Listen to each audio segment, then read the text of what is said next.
نبی اکرم نور مجسم شفیع معظم صلی اللہ علیہ وسلم نے دختران اسلام کے لیے نظام حیات میں جو طریقہ کار وضع کیا اور اس پر بیعت لی، آج اس کو اجاگر کر کے ہمیں اپنے تہذیب و تمدن کا ایک جائزہ لینا چاہیے کہ کہاں قرآن و سنت کی تعلیمات ہیں اور کتنی دور آج ہمارے معاملات ہیں۔ ہمارے آقا صلی اللہ علیہ وسلم فرماتے ہیں اذا استعطرت المرأۃ، جب عورت خوشبو لگائے، فمرت علی القوم لیجدوا ریحها، خوشبو لگانے کے بعد وہ کچھ لوگوں کے پاس سے اس ارادے سے گزری کہ انہیں اس کی خوشبو پہنچے، اگرچہ اس کا چہرہ ڈھانپا ہوا ہے، وہ مکمل باپردہ ہے اور اس کا لباس شریعت کے مطابق ہے، لیکن ایک ہلکا سا سبب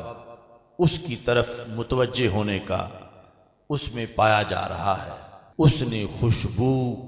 اس نیت سے لگائی ہے کہ میں جب گزروں تو جو لوگ بیٹھے ہوئے ہیں وہ میری طرف متوجہ ہوں۔ تو ہمارے آقا صلی اللہ علیہ وسلم نے اس سلسلہ میں اس کی شدید مذمت کرتے ہوئے اس پر لفظ زانیہ کا استعمال فرمایا۔ کل عین زانیۃ، مرد کی آنکھ جو برے ارادے سے غیر محرم کی طرف اٹھے وہ بدکار آنکھ ہے۔ وکل امرأۃ اذا استعطرت فمرت بمجلس فہی کذا، اور جس عورت نے خوشبو لگائی اور پھر وہ لوگوں کے پاس سے گزری، اس پر اتنی وعید ہے کہ اس عورت پر فہیہ قضا کہہ کر رسول پاک صلی اللہ علیہ وسلم نے اس کو بدکار قرار دیا کہ اس کے اتنے سے عمل سے معاشرے میں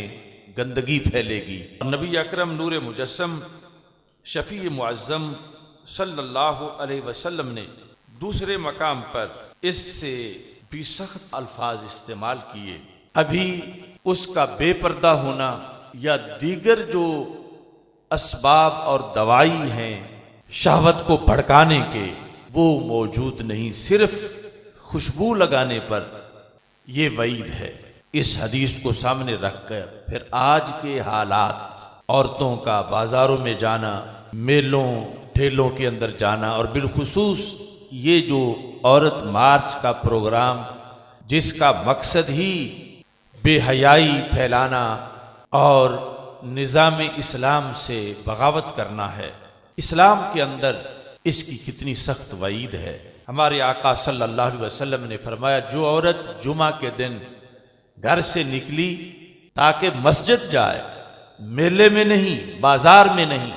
وہ پارسا عورت ہے، مسجد میں نماز جمعہ کی ادائیگی کے لیے جانا چاہتی ہے مگر اس نے خوشبو لگا لی، وہ گلی سے گزر کے مسجد کی طرف جا رہی ہے،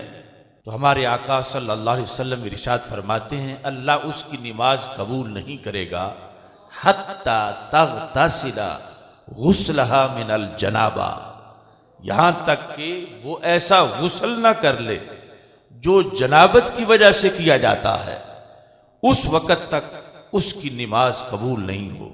حضرت ابو ہریرہ رضی اللہ تعالی عنہ نے ایک موقع پر لاقیته امرأ وجد منها ریح الطیب، ایک عورت سامنے سے آئی اور اس سے خوشبو آ رہی تھی، تو حضرت ابو ہریرہ رضی اللہ تعالی عنہ نے کہا یا امۃ الجبار، اے اللہ کی بندی، جئت من المسجد، کیا مسجد سے تم واپس آ رہی ہو؟ حضرت ابو ہریرہ رضی اللہ تعالی عنہ کو جب اس سے خوشبو آئی، ظاہر ہے کہ وہ ویسے پردے میں تھی، اسلامی لباس تھا اور کسی برے کام پر نہیں، مسجد میں نماز کی ادائیگی کے لیے آئی ہوئی تھی۔ جب حضرت ابو ہریرہ رضی اللہ تعالی عنہ نے پوچھا جئت من المسجد، کیا تم مسجد سے واپس آ رہی ہو؟ قالت نعم، اس نے کہا ہاں۔ تو حضرت ابو ہریرہ رضی اللہ تعالی عنہ نے دوسرا سوال کیا وَلَهُ تَطَيَّبْتِ، یہ خوشبو تم نے مسجد کے لیے لگائی تھی؟ مسجد میں نماز کی ادائیگی کے لیے تم نے یہ خوشبو لگائی؟ قالت نعم، اس نے کہا ہاں۔ تو حضرت ابو ہریرہ رضی اللہ تعالی عنہ نے کہا انی سمعت حبی ابا القاسم صلی اللہ علیہ وسلم، میں نے اپنے محبوب حضرت محمد مصطفیٰ صلی اللہ علیہ وسلم سے سنا ہے لا تقبل صلاة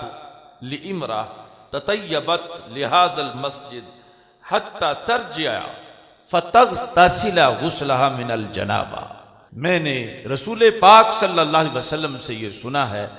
کہ اللہ اس عورت کی نماز کو قبول نہیں فرماتا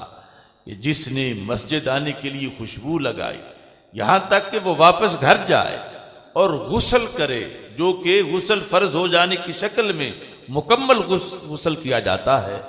ایسا غسل کر کے آئے گی تو پھر اس کی نماز قبول ہوگی، ورنہ اس کی نماز قبول نہیں۔